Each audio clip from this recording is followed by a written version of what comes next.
Hello friends, welcome to my YouTube channel.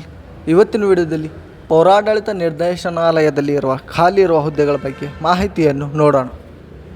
ಹುದ್ದೆ ಹೆಸರು: ಪ್ರಥಮ ದರ್ಜೆ ಕಂದಾಯಕ ನಿರೀಕ್ಷಕರು ಮತ್ತು ದ್ವಿತೀಯ ದರ್ಜೆ ಸಹಾಯಕರು.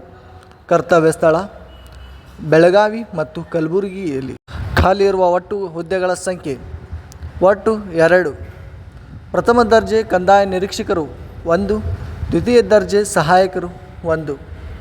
ವಿದ್ಯಾರ್ಥಿ: ಪ್ರಥಮ ದರ್ಜೆ ಕಂದಾಯ ನಿರೀಕ್ಷಕರ ಹುದ್ದೆಗೆ ಯಾವುದೇ ಅಧಿಕೃತ ವಿಶ್ವವಿದ್ಯಾಲಯದಿಂದ ಪದವಿಯನ್ನು ಪೂರ್ಣಗೊಳಿಸಿರಬೇಕು ಮತ್ತು ದ್ವಿತೀಯ ದರ್ಜೆ ಸಹಾಯಕ ಹುದ್ದೆಗೆ PUC ಅಥವಾ ತತ್ಸಮಾನ ಪರೀಕ್ಷೆಯನ್ನು ಹೊಂದಿರಬೇಕು. ವಯೋಮಾನ: ಅಭ್ಯರ್ಥಿಗಳಿಗೆ ಕನಿಷ್ಠ 18 ವರ್ಷಗಳನ್ನು ಪೂರ್ಣಗೊಂಡಿರಬೇಕು ಹಾಗೂ ಗರಿಷ್ಠ 40 ವರ್ಷಗಳನ್ನು ಮೀರಿರಬಾರದು. ಆಯ್ಕೆ ವಿಧಾನ: ವಿದ್ಯಾರ್ಥಿ ಮತ್ತು ಗಳಿಸಿರುವ ಅಂಕಗಳ ಆಧಾರದ ಮೇಲೆ ಆಯ್ಕೆ ಮಾಡಲಾಗುವುದು. ಅರ್ಜಿ ಸಲ್ಲಿಸುವ ವಿಳಾಸ: ಆಯ್ಕೆ ಪದಾಧಿಕಾರ ಹಾಗೂ ನಿರ್ದೇಶಕರು, ಪೌರಾಡಳಿತ ನಿರ್ದೇಶನಾಲಯ, 9ನೇ ಮಹಡಿ, ವಿಶ್ವೇಶ್ವರ ಮುಖ್ಯ ಗೋಪುರ, ಡಾಕ್ಟರ್ ಅಂಬೇಡ್ಕರ್ ವಿಧಿ, ಬೆಂಗಳೂರು 560001. ಅರ್ಜಿ ಶುಲ್ಕ: ಯಾವುದೇ ಅರ್ಜಿ ಶುಲ್ಕ ಇರುವುದಿಲ್ಲ. ಪ್ರಮುಖ ದಿನಾಂಕಗಳು: ಅರ್ಜಿ ಸಲ್ಲಿಸುವ ಪ್ರಾರಂಭ ದಿನಾಂಕ 20 ಜೂನ್ 2024.